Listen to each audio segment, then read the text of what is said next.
If you haven't guessed by now, we've got a passion for trying to simplify trading, and today, we're looking at another way of taking the guesswork out of support and resistance.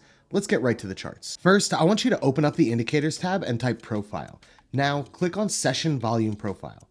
It may take a second to load, but when it does, the indicator will be called SVP in the top left of your TradingView chart.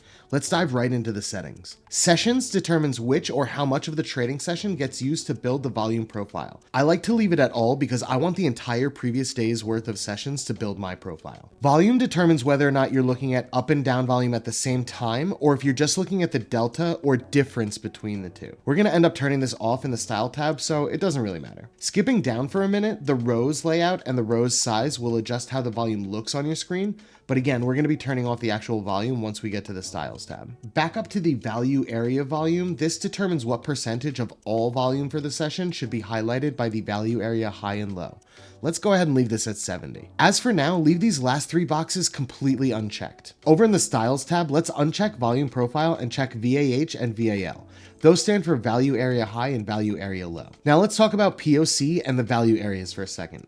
POC stands for point of control, and it's the price that saw the most volume during that session.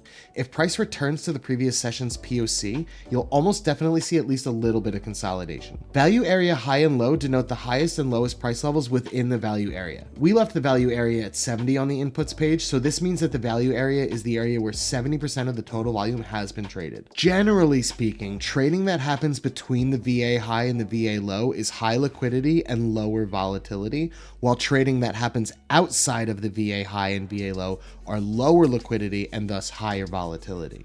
All of that being said, one of the most important takeaways that I'm trying to impart on you is that you can use yesterday's VA high and low as support and resistance. Knowing that, we can either look to take entries when price rejects off the value area high and low, as well as when it breaks through. Let's set up a basic strategy and look at some examples. First, let's draw an extension of yesterday's VA high and low. Next, we want to look for reactions off of the VA high and low. Remember, if price is trading below yesterday's VA low, you're looking for that VA low to act as resistance. If price is trading above yesterday's VA high, you're looking for that VA high to act as support. The last step is to confirm with price action. You want to look for a candlestick reversal pattern such as the 3-line strike or a morning and evening star. If it's appropriate, try to place the stop loss on the other side of the VA high or VA low to protect your position. I like targeting a fixed return like 2R, but you can target the POC or opposite value area for take profits if it seems like price has momentum. However you decide to take profits, always test it out first. Alternatively to that last step, if price breaks out of the VA high or low, you can look for a retest entry going in the same direction. For example, if price breaks out of the VA high, you can now look for a long when price pulls back to retest the level. In these cases, I would still personally protect my position by putting the stop loss on the other side of the VA high or low. If there's a relevant piece of support or resistance nearby, you could target that for profit taking, but most of the time, I'm very content just taking 1.5 or 2 times my risk. If you like the idea of using indicators to take the guesswork out of support and resistance, make sure you check out the other videos on this channel, and like and subscribe.